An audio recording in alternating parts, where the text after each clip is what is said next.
everybody's got a different opinion about Bill O'Brien. Everybody's got a different thought about Coach OB. Billy O here.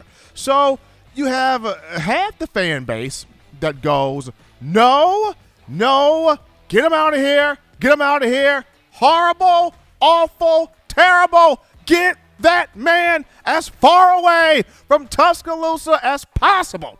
You have some that say that, but you have others that go, let's take a step back here for a minute.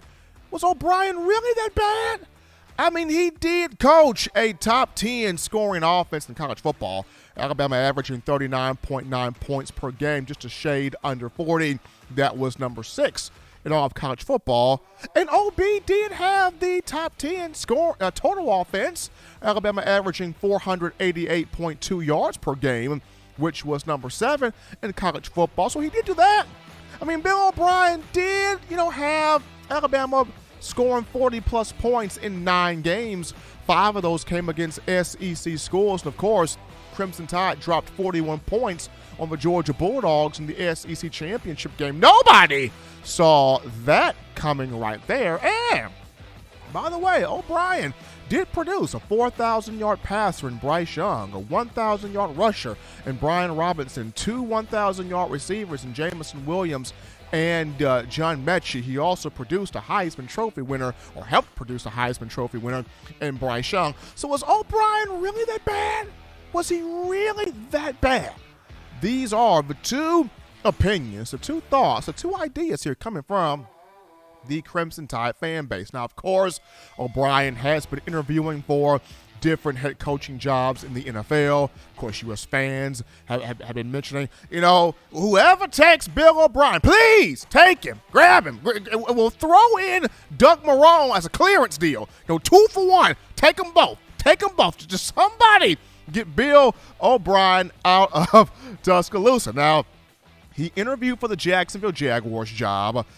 Jaguars recently fired Urban Meyer. And for a lot of you, and I myself included, because I cannot exclude myself, I was in the mix there. A lot of people were like, Jacksonville's the team. Jacksonville's going to take him. The Jaguars GM, Trent Baalke, really likes O'Brien. The Jags will take Billy O. And according to NFL Network's Mike Garafolo, with his sources, they're saying that, the vibe is not there for Jacksonville in terms of Bill O'Brien. So that makes U.S. fans go, oh, man, is anybody going to take the guy? So you look at the Minnesota Vikings need a coach with Mike Zimmer gone.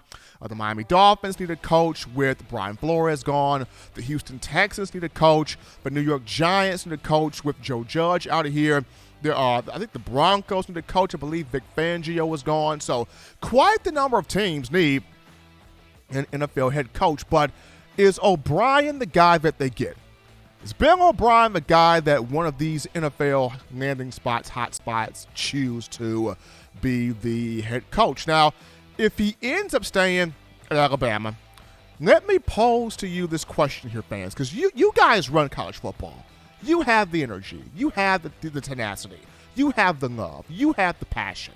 Without the fans, is college football really college football?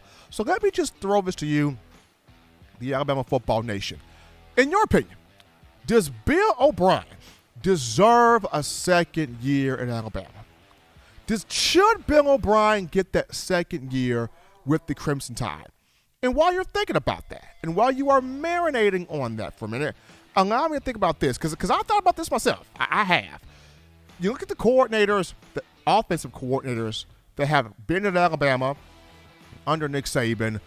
Year 2 has always been the biggest success year for these particular young men, for these particular guys.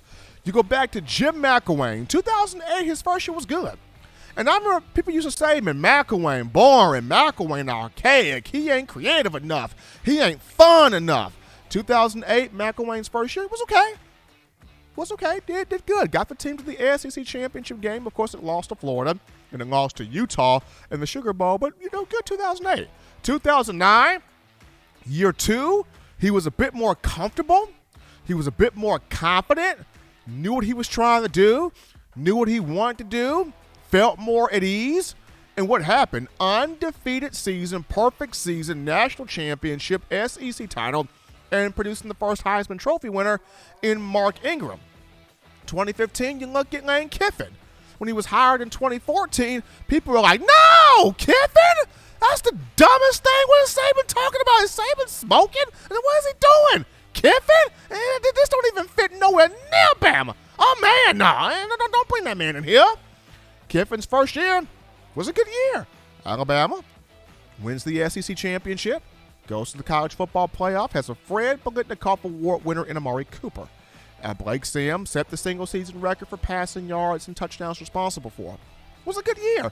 But by year 2, Kiffin, more comfortable, more confident, understanding what he's supposed to do and why he's supposed to do and how he's supposed to do. A bit more of a firm foundation with Coach Saban. What happens? Oh, national championship, SEC championship, Heisman Trophy winner in Derrick Henry, 1,000-yard receiver in the freshman phenom Calvin Ridley, Jacob Coker, 3,000-yard quarterback. I mean, you look at 2020 with Steve Sarkisian. 2019, people are like, we done brought Sarkisian back to Tuscaloosa. Oh, no. No. 2019 was a good year, with the exception of Tua Tagovailoa getting hurt. That was not good, but 2019 was a decent year. It ended off with a win over Michigan in the Citrus Bowl. But 2020, Sarkisian, comfortable. Sarkisian, confident. Sarkisian, year 2, knew what he was supposed to do, why and how, and what happened. Undefeated, perfect SEC championship, national championship, produced the greatest offense in the history of Alabama football.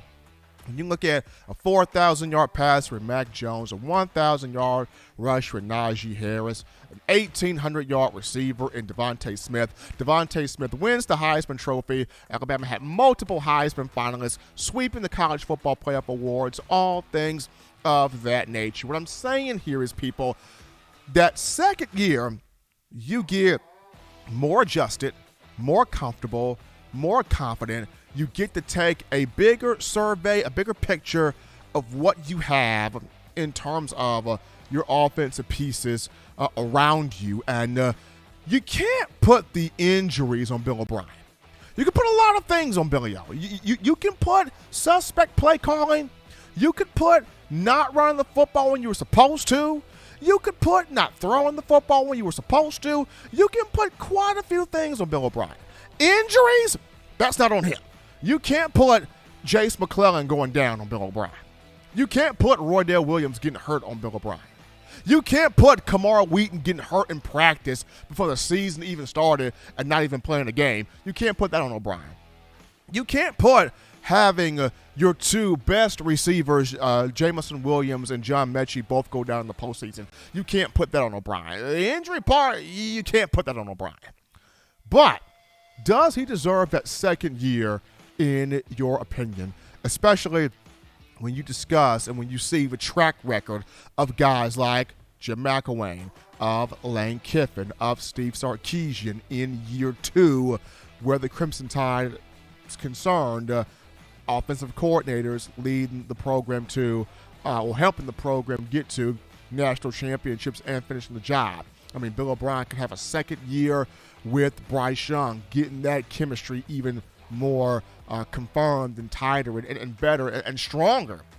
This could be a year 2 for Bill O'Brien where you got young receivers that can all sort of grow more so together.